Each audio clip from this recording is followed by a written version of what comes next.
We shall overcome. We shall overcome. We shall overcome someday.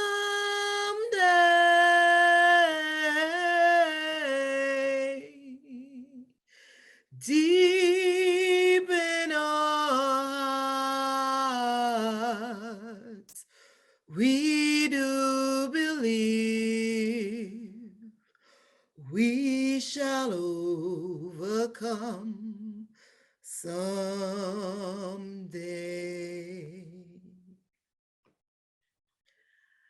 According to the global statistics, 1 in 3 women over the age of 16 faces some form of sexual and or gender-based violence over the course of her life. Amongst those, usually the perpetrator or the attacker, for want of a better term, is an intimate partner or a close family member or friend. The World Council of Churches over the years has sought to end this scourge on our society because we recognize violence against women and girls and children in general to be a sin, and we have named it as such. This year, our Thursdays in Black ambassadors have determined that we should underscore the work being done by the ambassadors to eliminate this problem of sexual and gender-based violence with a series of online Bible studies made accessible in varying formats. Today, our second Bible study is being presented by the Reverend Dr. Anders Göranzon. As we prepare to welcome him and to take part in this Bible study on difficult paths, I invite us to pause as we go to God in prayer.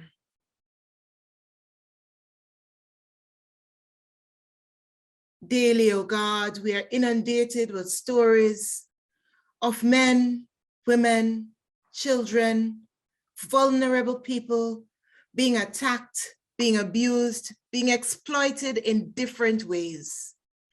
Daily, oh God, we seek to put our shoulder to the wheel to say this has to end. And daily, oh God, as numbers continue to rise, especially in the wake of the forced lockdown that the world has faced as a result of COVID-19, we wonder to ourselves, are we making a difference? And we wonder, like the psalmist, Lord, have you forsaken us? Have you forgotten us? Have you heard us? And sometimes, as we are paused by impotence to do all this on our own, we hear your still small voice saying, I am with you. And so we hold steadfast to you, O God, and we invite your strength and courage and undergirding in this season. For Lord, we cannot do it without your strength. And even as we seek to take your yoke upon ourselves, may we find strength and wisdom and discernment as we seek to accompany those who are directly impacted, those who have been victimized and have even managed to survive, and those who practice these acts of violence in varied ways.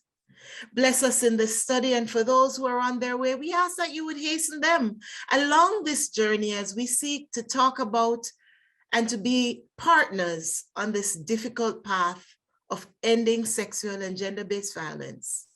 Bless, keep, and sustain us, and grant Anders wisdom as he leads us. This is our prayer even now in the name of our Christ, who keeps us and sustains us in this time. Amen. Friends, colleagues, ecumenical partners, please help me welcome my friend, my brother, my colleague and perhaps even co-conspirator, Reverend Dr. Anders Göranzon. He's actively involved in the ecumenical movement, but more so since the 1980s. And the Reverend Dr. Anders is the General Secretary of the Swedish Bible Society. This means that he has been working with different groups, not only in Sweden, but partners all over the world through the general global Bible societies, ensuring that the word of God is made available not only in written and spoken languages of peoples some of us have never heard of, but he also reminded us recently that they have been working on providing the Bible in sign language to ensure that persons with hearing impairment are able to hear and see and receive the word. Anders has been an ordained priest with the Church of Sweden, Lutherans, since 1987. Some of us weren't born as yet, and has served in different capacities as parish priest and teacher of homiletics at the Church of Sweden Institute for Pastoral Education. He also worked for 7.5 years in South Africa, his honorary home, and he has been an honorary lecturer at the University of KwaZulu-Natal in South Africa, even though he holds his PhD from neighboring Free State University in ecclesiology. Anders is one of my core planning team members for the Men's Pre-Assembly for the 2022 Assembly of the World Council of Churches in Karlsruhe, Germany. He also served as coordinator for the Pre-Assembly for Men in the Busan Pre-Assembly in 2013. Anders has been a mentor to many. He is a husband and he is a birth father of 2. Anders, most importantly, is a Thursdays in Black ambassador, and he co-convenes the 3-person editing team along with Sarah Spiker, our communications consultant, for the Thursdays in Black Bible study. Please help me welcome our convener, our moderator, our teacher for today, Reverend Dr. Anders Göranzon. Welcome, Anders. Thank you so much, dear friend Nikki, and thank you all of you who have managed to find time this Thursday for the Bible study, for welcoming me and for having me here.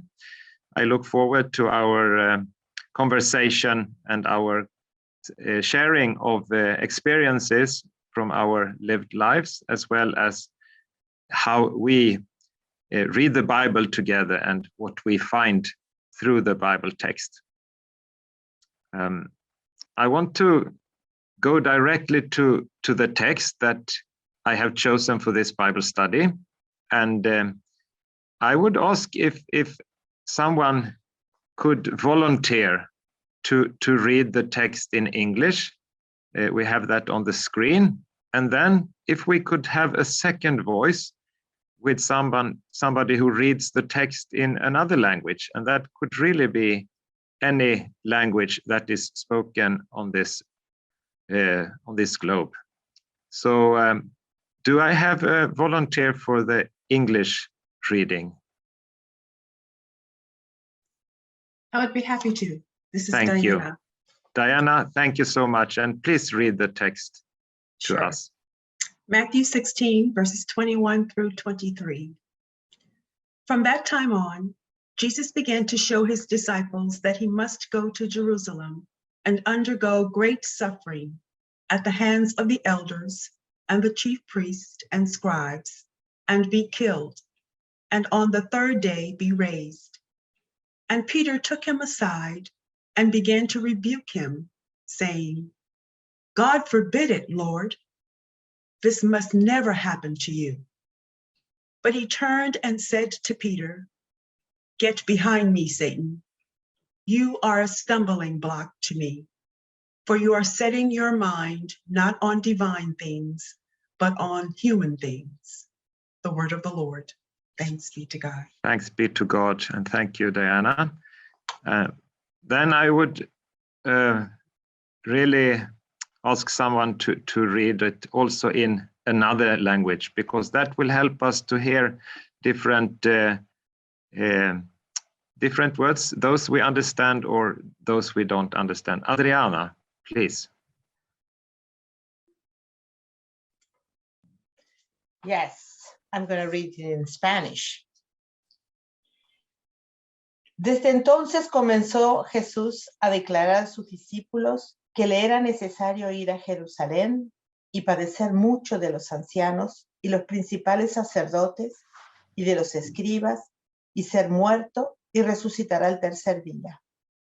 Entonces Pedro, tomándolo aparte, comenzó a reconvenirle diciendo: Señor, ten compasión de ti, en ninguna manera esto te acontezca. Pero él volviéndose dijo a Pedro: quítate de ante mí, Satanás. Me eres de tropiezo, porque no pones la mira en las cosas de Dios, sino en las cosas de los hombres. Es palabra de Dios. Thank you, Adriana. And I get a message now from Maha, who wants to read it in Arabic, or actually asks if I would like it in Arabic. And of course, please, Maha, go ahead and read it. Hello, everybody. من ذلك الوقت ابتدأ يسوع يظهر لتلاميذه أنه ينبغي أن يذهب إلى أورشليم ويتألم كثيرا من الشيوخ ورؤساء الكهنة والكتبة ويقتل وفي اليوم الثالث يقوم. فأخذه بطرس إليه وابتدأ ينهره قائلا: حاشاك يا رب، لا يكون لك هذا. فالتفت وقال لبطرس: اذهب عني يا شيطان، أنت معثرة لي، لأنك لا تهتم بما لله لكن بما للناس. Thank you very much. During my years in South Africa, I was taught that it always helps us to hear the word of God in different tongues, because it will broaden our understanding. Even though we don't understand perhaps some of the languages, it will still help us. So if I may say something about this text in its context, we get this narrative or this story in 3 of the Gospels, Matthew, Mark, and Luke, traditionally named as the Synoptic Gospels. They tell this story of Jesus, or the whole story of Jesus, with a dramaturgy and dramatic composition that builds on how Jesus walks to Jerusalem and climaxes in his death and resurrection there. So Jesus foretells his suffering 3 times according to those evangelists. In all 4 Gospels, the enemies are identified as the elders and chief priests and scribes. And here I want to just pause a little bit and say something shortly about how the Gospels portray the Jewish leaders. For the most part, the Gospels were written during a time when there was a growing conflict between Jews and Gentiles within the Jesus movement. So many times the Gospels portray the Jewish leaders in a very negative way, and even the Jewish people. It is important for us to understand that Jesus himself was a Jew. So that this was his context, the Jewish community. The person who actually ultimately sentenced Jesus to death, that was a Roman governor. So this is just important to have in our back of our thoughts. So let me go back to the text. Jesus is a threat to the powerful in the society, and he is aware of that. The narrator in the Synoptic Gospels, they say that when Jesus tells the disciples about his pending suffering and death, they either were greatly distressed, according to Matthew, or they did not understand what he was saying and were afraid to ask him, according to Mark. And Luke says that they understood nothing about all these things. In fact, what he said was hidden from them, and they did not grasp what he said. Jesus, on the other hand, he was fully aware of what was going to happen, and he wants to talk about this. Just before this text in Matthew, Peter makes a confession when he states that Jesus is the Messiah. All the Synoptic Gospels report about this confession. One can imagine the state of mind that Peter was in, to be together with the Messiah. That is not small.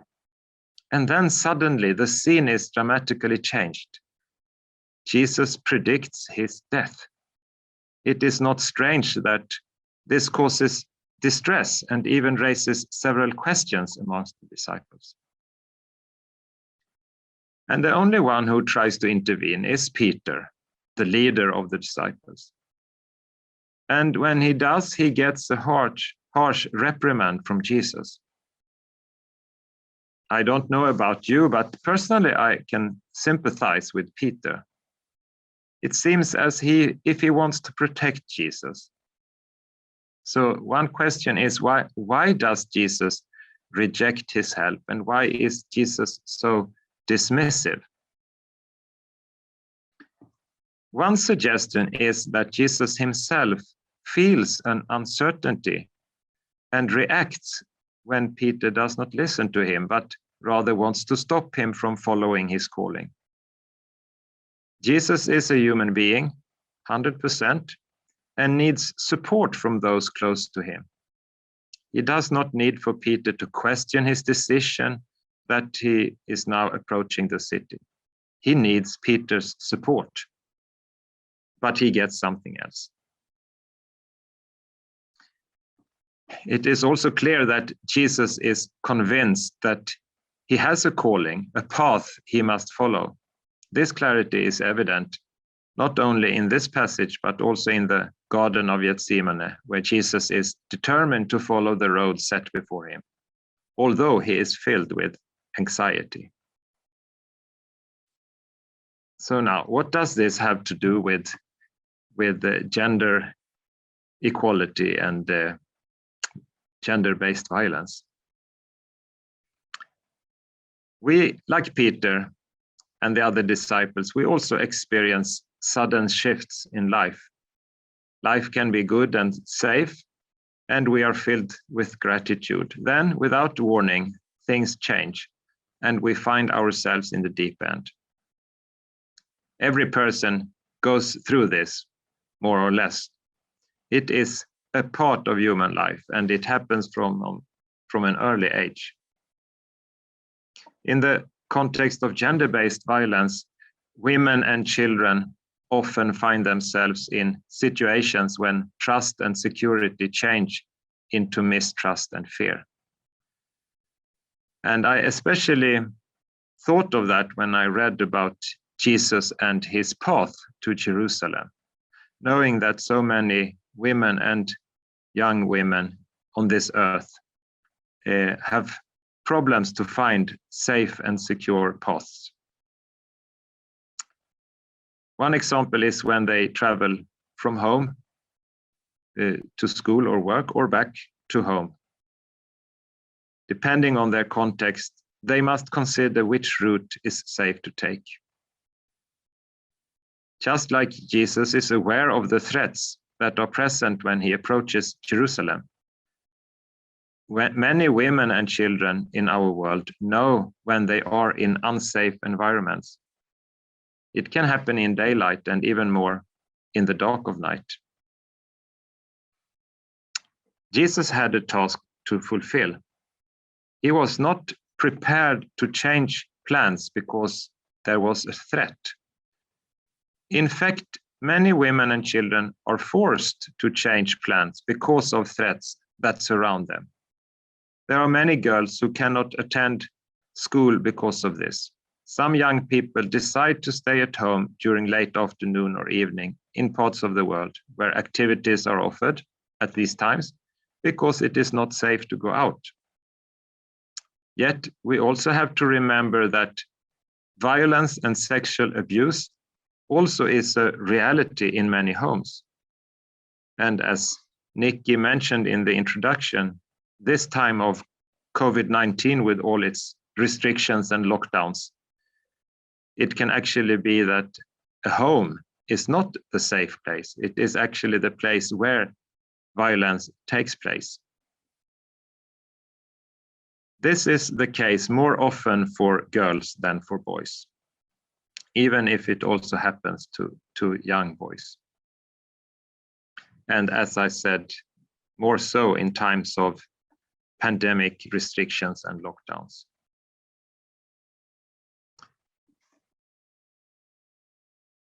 Sometimes this is their own choice to stay at home, but in other instances, parents and others advise girls and young women how they should act to avoid the risks that are there, risks of being harassed.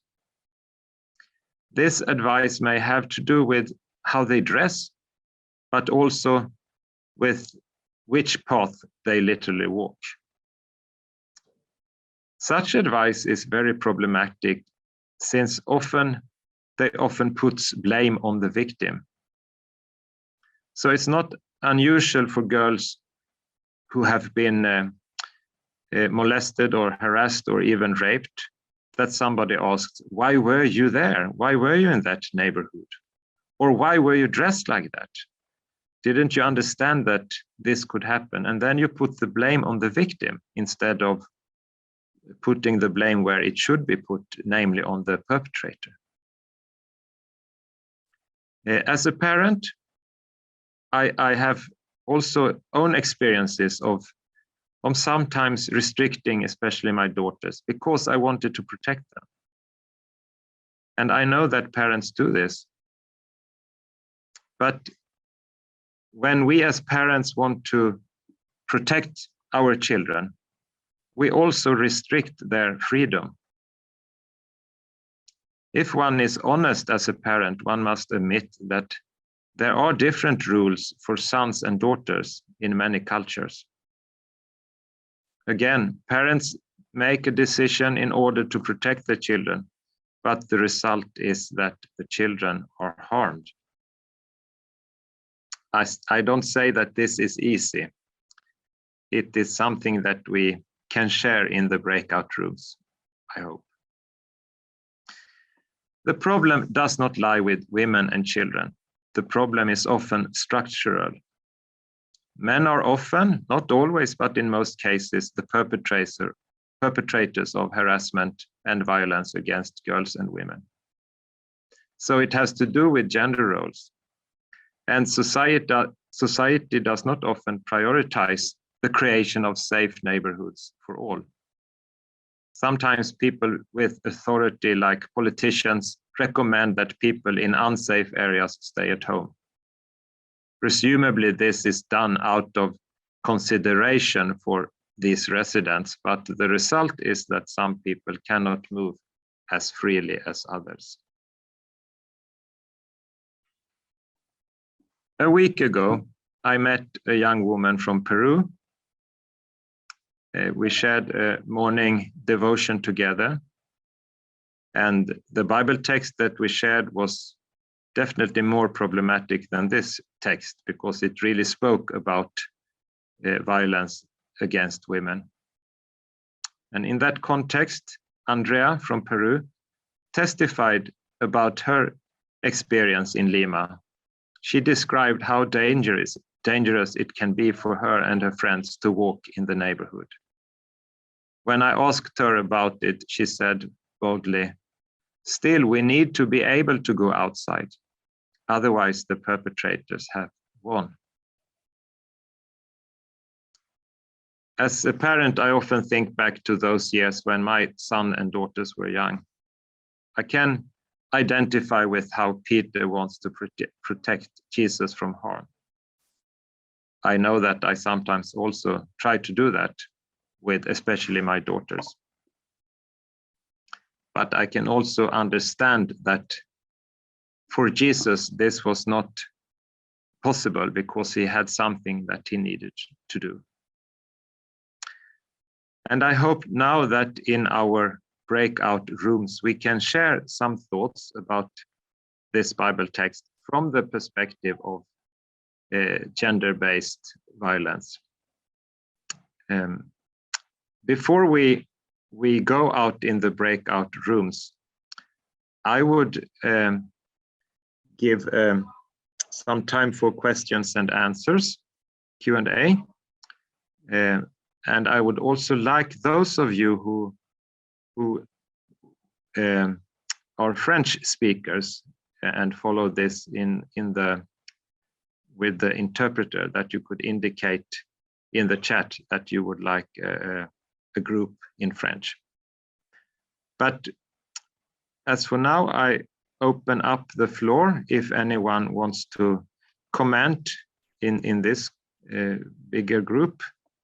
If you have any questions on the text, questions for clarification of what I have said, you are more than welcome to speak. So perhaps, Anders, another question we should ask even before we enter the breakout room is, what have you heard? What did you hear in this conversation? For me, I heard echoes of issues related to mistrust and fear. Mistrust of the world around us and fear for those whom we love. How do we respond in such situations? I heard issues related to threats to one's life and liberty, and Jesus daring to take that road nevertheless, and not being daunted by all that was around him. What are the rules that we impose in our society was the unspoken question I heard you asking, Anders. And I wonder whether that also is something for us to explore in this time together. And what are the mechanisms that we have put in place to protect those we love? Did anyone else hear anything else, whether when you read or as Anders spoke? Talk to us. What did you hear? Yes, please, Metropolitan Seraphim. We have to go out of the main message. I would like, as I go to the 16th chapter, you know, the fathers of the church, they say the Bible is the best interpretation of the Bible. So if you allow me very shortly, if we go carefully to the 16th chapter, in Please. the beginning, the people who challenged Christ to do a miracle and to follow you, he rejecting them. And then Christ, he blamed his disciples because they were looking for bread after the miracle of when he multiplied the breads. He called them people of poor faith. And then when Christ puts the questions to his disciples, what do you think that I am, who I am? Peter, he's the one who said, you are the Son of God. And then Christ told him, you are the rock, I'm going to build my church. And of course, he means the faith. And then there is the reference you mentioned today about his future. And then is the one who wants to follow Christ has to give his life in this world. And then is the 17th century is the transfiguration. What I try, the most important thing for me is that when you mentioned that this is a moral support of St. Peter to Christ, go away, devil. I found that the same reference, as you mentioned, the Synoptics, in the chapter 4:8 of Luke, in Matthew 4:10, in the Mark 1:12. This refer the same phrase referred during the stage of the temptation of Christ. He told this to the devil when he promised him to give him everything. You know better than me this. But after this, there There is this phrase if we find in the passage of the Good Samaritan, to love God with your whole mind, your whole soul, and your whole heart. And when this is happening, then you behave like the Samaritan. Now, when I was in the last meeting of the executive in Geneva, one of the most important bishops who was there, and he mentioned something about the Samaritan. He mentioned, what do we mean about our neighbor? And she mentioned also the future generations and the suffering people, that when somebody suffers, it's like to feel that me, I suffer. But she didn't emphasize that in order to behave like the Samaritan, you have to live in this perspective, to love God with your whole soul, with your whole mind, with your whole heart. The people who, for a moment, are away from this perspective, they abuse people. Even in the house, in the family, in the place where you're working, and with the people you meet. 3 categories: family, people you meet, and place you're working. And so the abuse of the people, we realize when we receive reports by our brothers and sisters through the pilgrimage, who we went everywhere in the world to meet suffering people, and they came back with their stories. Unfortunately, this is what happened. When people were away from God to live in this perspective. I agree with your main point that is Peter expressed his support to his teacher. But as a human, if we close our eyes, St. Athanasius used to this example, if we close our eyes for a moment, there is darkness. The darkness is the absence of the light. So if for any moment we are not in communion with God, with our heart, our mind, and our soul, unfortunately, we risk to behave not in a positive way. That's why the love leads us to peace, to reconciliation, and unity. In this perspective, God is love, and who stay in love, stay with God, and God with him. But let's follow your instruction. Just I like to mention this also important things about what you have already mentioned. I read very carefully your introduction. Thank you, and sorry for this interfere. Thank you, Metropolitan. That's great. Would you like to respond, Anders? Yes, thank you very much. This was very interesting, and I totally agree that there is a real connection to the temptation of Christ in the desert when he uses the same words as he does to Peter.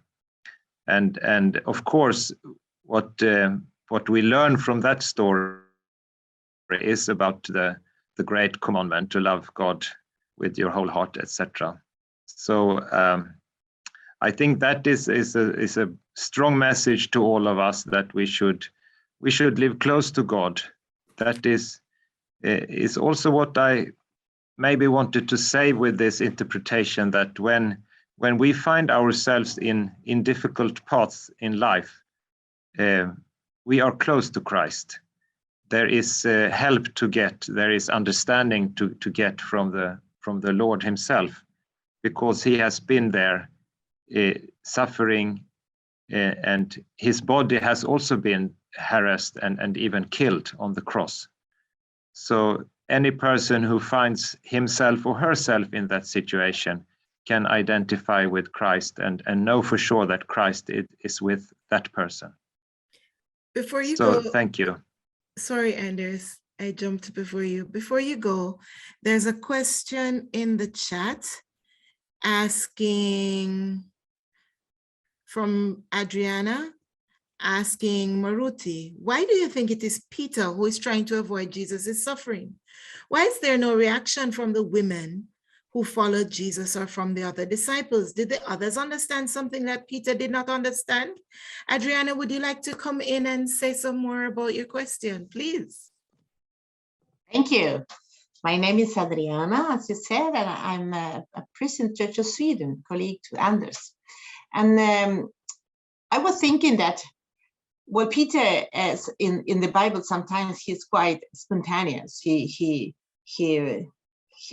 sometimes speak very very soon and very spontaneously. And I'm not so sure that he was the leader of the disciples, but he was one of them, and he was the one that was listened or was talked quite loud. But I was thinking that he was trying to avoid Jesus' suffering. And sometimes we also try to do the same in our own lives, to be consequent with our faith, used to bring suffering, because we go against the society, we go against the rules of grief, of violence, and so on. And I was thinking here that perhaps at least this text talked to me in the situation when you perhaps have to denounce that somebody have raped somebody, or have treated a woman or a child with violence. And perhaps somebody, as you said, Nicole, sometimes it's in the family, and the other persons in the family could say, no, don't say anything. This is a big shame for our family. Don't say anything about, no, don't say anything in your church. Nobody should know that our brother or even a priest did this kind of things. No, don't say anything. And Jesus said, go away from me, Satan. I have to do what I have to do. And it's very difficult, because we know that perhaps nobody believes us, or perhaps it's difficult for the family, or so on. So that's what I was talking to me, this text, that as Jesus, to follow our faith is not always easy, and it was not for Jesus either. Yeah. Thank you, Adriana, and I think you're right there about Peter. We are not sure that he at this stage was the leader of the disciples, but based on what we learned from Peter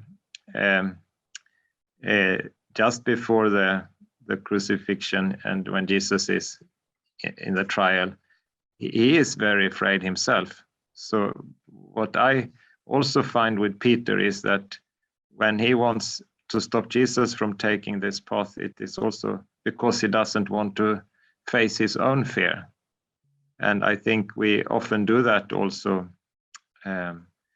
if we are together with vulnerable people, if we are not those who are vulnerable, that we don't want to listen any longer, because it touches something in ourselves that we don't want to get in contact with.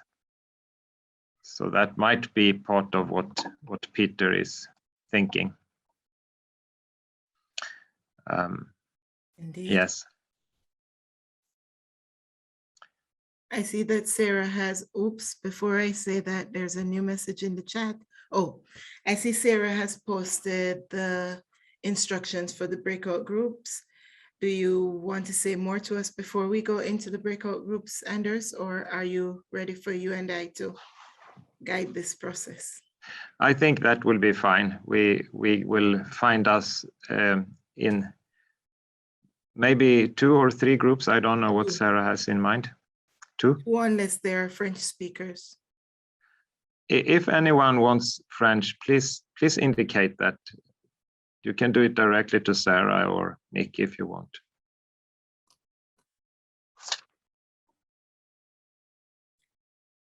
Let's take, it's 25 minutes, which would take us to 3:05 Swiss time. Would that work, Anders? I think that is great, because then we can have time to really listen to one another in the breakout groups. Yes. So we reconvene at 5 after the hour, please. Welcome back to those of you who are here. Thank you, Nikki. So think about this, Father, and with Henrik, if you can organize something also similar, how to relate Bible study and during the meeting in Stockholm, for the celebrations of the 50th anniversary. We can organize something also as WCC and local faith communities. Father Henrik is going to concentrate on the climate change. And I will. you can think about similar. I will liaise with Father Henrik. Thank you, Metropolitan. So we are back in our group, our large group, which is getting smaller. And I have greetings from Prof. Esther and Adriana, who had to leave for other meetings, but we had a nice conversation in our breakout room, and I will try to report something from what we said. But is somebody going to report from the other breakout room?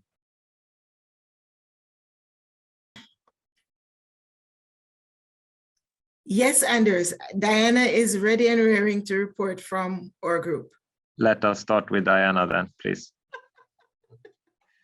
Oh my goodness. Let's see. So for question on just some sharing thoughts about how the story of Jesus shed light, we were talking about Peter, that he was attempting to save Jesus from this situation that he was in. So it's easy to see him trying to just silence Jesus. It was his voice saying that Jesus must follow the traditions for safety rather than go against them. And we also talked about perhaps on the other hand, Peter was trying to limit Jesus's freedom, as in some of the structural things that we experience when folks experience violence against women and children, that says if you dress right, if you find yourself in the right place, you won't experience the violence. So don't go there and you'll be safe. So, you know, we saw it in both ways, that it could be easy that either Peter was trying to save Jesus or just trying to limit his freedom. And that's the kind of thing that we see from the violence that happens against women and children and young people. So that's kind of what we thought about the first question. Thank you. I can then say something from our group. We were also speaking on this phenomenon of silence, that it is something that women and young girls are socialized into, that they should be silent in several situations, and they can also be filled with fear that they don't dare to speak. This is of course interconnected with one another, and we spoke about situations where maybe a young woman is being exposed to violence in her marriage, and she goes to her family and they say that marriage is holy, you must go back to your husband. So there is it can be culturally difficult to speak out about what is happening. But what had happened with the Christian faith if women didn't speak out? Jesus actually asked the women at the tomb, go and tell my brothers. So go and tell about the resurrection, that there is actually a way to go through the dark times and the death and come out with life. So we connected those stories to one another, which I think was really helpful on the first question. And how about the second? We talked about creating safe spaces, that we should try to create safe spaces where folks who are experiencing violence can find safety, for one thing, as we do other work. Should we push for transformation of the perpetrator, aimed at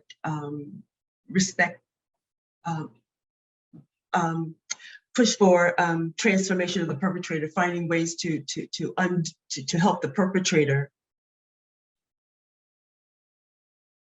not to do that, not to do violence, right? Or give tools that would allow them give tools to the victims to allow them to make some important decisions about their life. Have discussions about violence against women and girls at an early age. Start the conversation really early so we can undo some perceived information that they might gain that says it's okay for you to go through this, and that's to let them know that that's just not something that they should have to go through.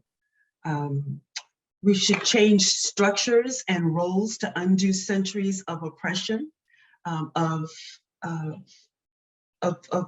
the violence that people have perceived or seen, or even the violence that people see in the Bible that says it's okay for you to go through this. We need to find ways to protect victims from going through, from the situations that they might find themselves in, rather it's the customs that we were talking about, or traditions that are there. We need to find ways to kind of undo structures and customs and rules and laws that kind of make people believe that violence against victims is okay, you know, in any kind of systems.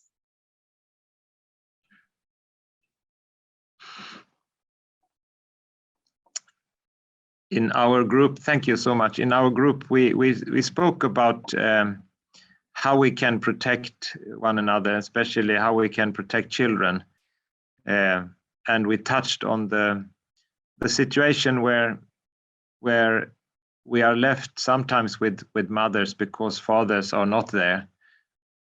It can be that they are working far away from home because they have to do that as migrant laborers, or they have disappeared from the family for other reasons. So that is a situation that we experience. Whereas one would like to have families where the parents would cooperate. So it's not always the situation. We did unfortunately not have time to touch on the last question. Did you say something on that, Diana? You're muted, dear. We didn't talk about the last questions. We asked ourselves, Nicole asked us to kind of name some practical solutions. And we named like 3 of them: creating safe spaces, trauma transformation and preventative awareness, avoiding victimizing the victim in the name of protectionism, is what we talked about. Creating some prevention education is what we finally talked about. Yes, thank you. That's very helpful and important. May I invite anyone else who would like to just add something to this summation of our Bible study? At the risk of troubling the waters some, when we transpose today's text in the context of our world today, I think another question we ought to ask, which you touched on, Anders, and which many of us went close to or skirted around or even skated against, would be the issue of where is Peter coming from? And let's leave Peter in the Bible now to our modern day protectioners. So you spoke of parents wanting to see to the welfare of their children. But in our group, we spent a few minutes, for example, talking about hurting people, and the impact of sexual and gender-based violence on those who are not directly victimized physically or through the verbal abuse, but those who are impacted in the ripple effect of being there or caring for. And I wonder whether Peter's response could also be seen in our context as a response of someone who has experienced abuse, who then becomes overprotective beyond the point of seeing rationally, having come from a space of abuse, and how it is that we mitigate against such situations by ensuring that when there are cases of abuse, our current modus operandi generally is we walk with the immediate victim stroke survivor. But if we understand Jesus is saying, I came that we might have life abundant, I wonder whether we want to also say, why is Peter trying to cotton ball Jesus? And what then do we need to do to get Peter, us, out of that mindset within the context of the systemic cases of oppression and violence, which also touches on something that Diana raised in our group. Wow, thank you. Yeah, I really think that is happening many times. Anyone who wants to comment?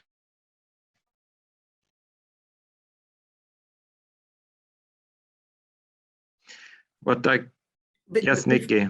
Before we close, I wonder if Frederick would want to share in 2 minutes the example of the young man he gave, the one who became an advocate from his own experience of a safe space. I think that's a story worth sharing.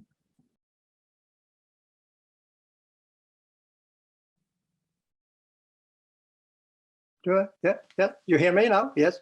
It's about the singer Tusse, who went in a school pupil with where my daughter is headmaster. He came from with mother and one, I think, a sister or something like that from Congo, and he entered he had to go into an extra home, which I say foster hem, and it was not easy for him to find, and he came in the right one, and then he had a very, very skilled extra home with parents and lots of sisters and brothers there and horses and so, and they just let him.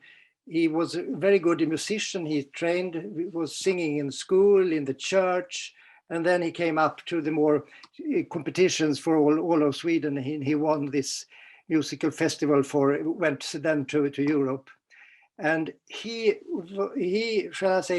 very often speaks about that. He's very good in interviews, that it was this safe space in his extra home, who with a good mother, extra mother and father, who give him the force to can stand for himself and also say things about the structural violence in other places. And then he comes back and then he can go out again. So it's a little bit like this Edgar Morin, who says to navigate in an ocean of uncertainty. You can go out there if you can come back and rest in an archipelago of certain things. So therefore, creation of safe spaces to then go out to fight against the various difficult structure is, I think, very important. And he does it very, very well. Yeah, thank you. That's a good example from our Swedish context with Tusse. Yep.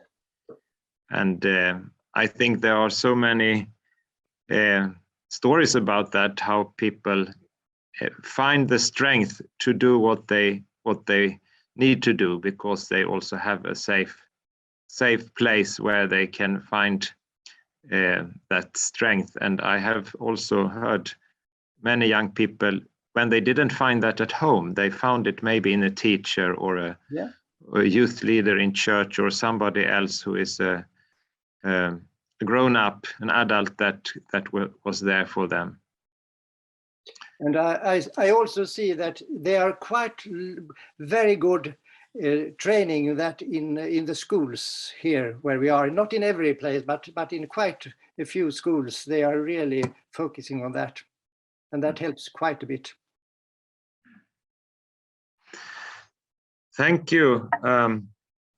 What do you say, Nicole? Does this lead us maybe to the wrap up? I think so.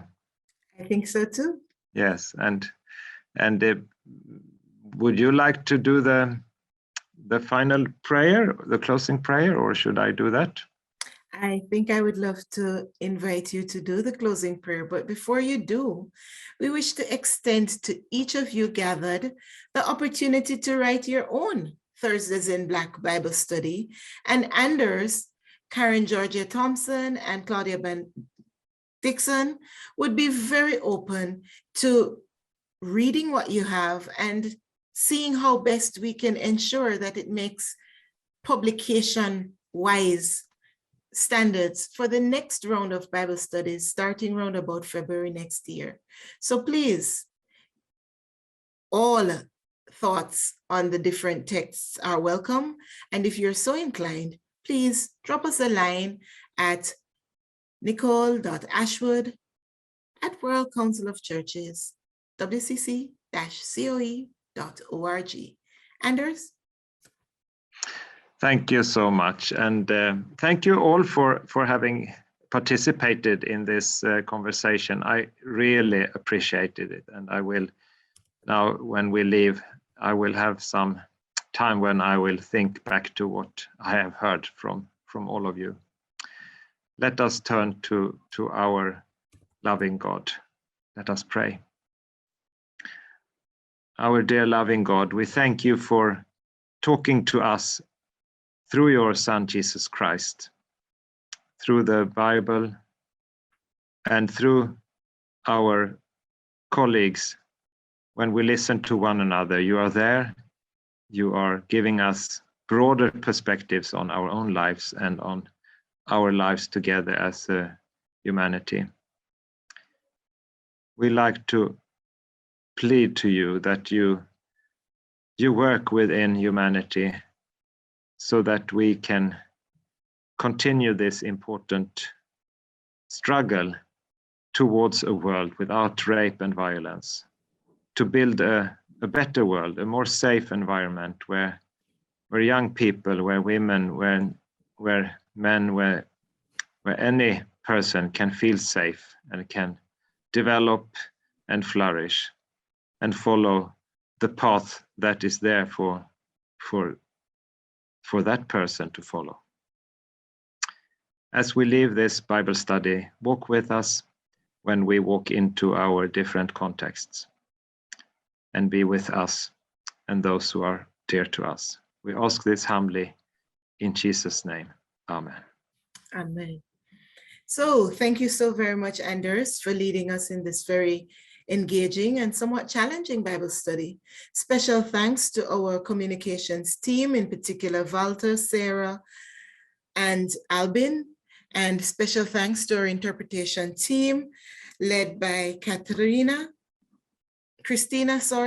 at the WCC, and those who are providing French and English translation at this time. We especially, definitely, most assuredly wish to thank all of you who joined us, because without you, this Bible study would have simply been us talking among ourselves. So if you liked it, tell a friend about it. Invite them to watch the WCC space. The Bible study will soon be available on our YouTube channel for them to use. And you also watching us later on, are welcome to share your thoughts with us as you interact with this text and its application for us in this time. Ladies, gentlemen, ecumenical partners, colleagues, and friends, thank you so very much for joining us. God bless you.